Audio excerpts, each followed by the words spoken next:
Sweet Tea with Coach Key. Let's just get down to it. Welcome to Sweet Tea with Coach Key. Coach Key. Sweet Tea with Coach Key. Real life stories of inspiration, perseverance, and prosperity. Turn your radio up as loud as possible. Sweet Tea with Coach Key. I hope you have your teacups ready because she has the sugar. Nothing like a cup of brown sugar to sweeten my day. Now let's enjoy some Sweet Tea with Coach Key. Sweet Tea with Coach Key.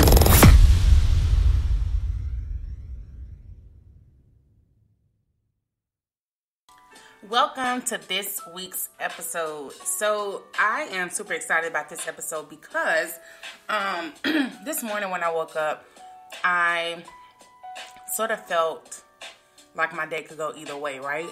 But I made the intentional decision to slow down, wait. You know, we have the free will to make decisions and, dictate how our day is to go. And I didn't know that for a very long time. So eventually I started praying for peace because I didn't know exactly what to say. My mind wasn't centered. Just in the middle, Not my feet. I didn't feel like my feet was solid on, I'm going to have a good day or the alternative, right? So I just began to pray for peace.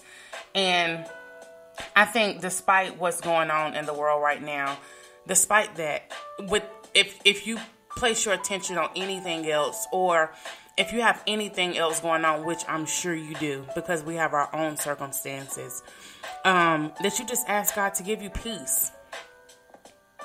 Give you peace right now and going forward, because it's almost impossible to make a wholesome decision, a decision that you will be proud of later, a decision that is going to benefit you and your family, a decision that you aren't going to regret, a decision that you are going to feel good about later on, whether or not you feel like it was the best decision or not. Knowing that you made that decision from a place of peace and you did the best you can will always be your backing, right? And it will always,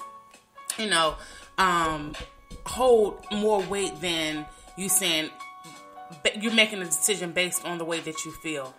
And I think that bigger than anything in this season, we need peace.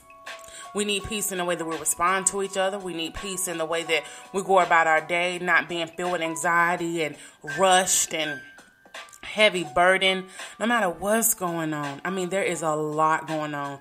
I have several people in my life who have experienced death within the last month. Close family members that have, transitioned.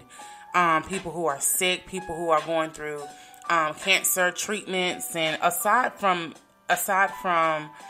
what's going on right now with the COVID-19, there are so many other things going on. People who are experiencing issues within their marriages, issues with their children. There's still many children who are lost. Let's not forget they never did get the water clean in Flint, Michigan.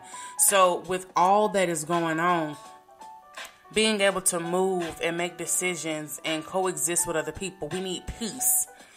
And we're not always too savvy about going about that. We may not know how to go about it and how to pursue that, especially when there's turmoil going on within our own lives and things that we have going on that we don't have immediate control over.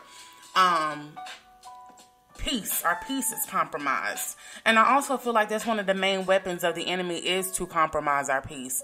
He knows that if he takes our peace, it's only, peace and confusion, right? That's peace. The opposite of peace would be confusion. And we know that the enemy is the author of confusion. So we know that if our peace is compromised, there's nothing but confusion.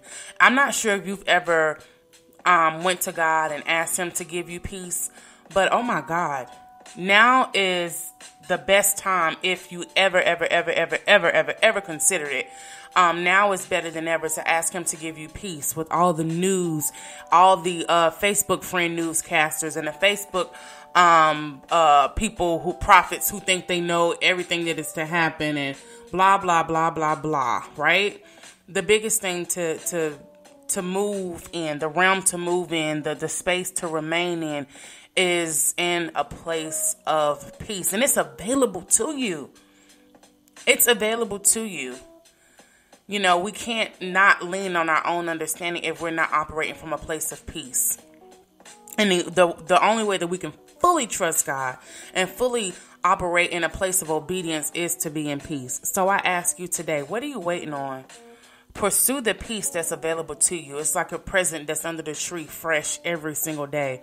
And you just walk past it and pursue confusion. No, the peace is available to you. Ask God for it and pursue it. And when you get it, don't be selfish. Be selfish with not letting people compromise your peace. That's your weapon. Your peace is your weapon.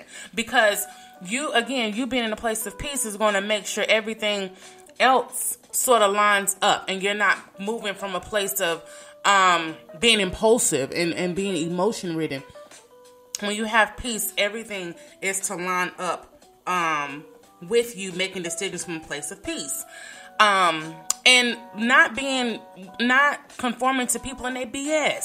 You don't have, because somebody posts something or say something, or you get a call or a text message, you don't have to respond. You don't have to feed into it.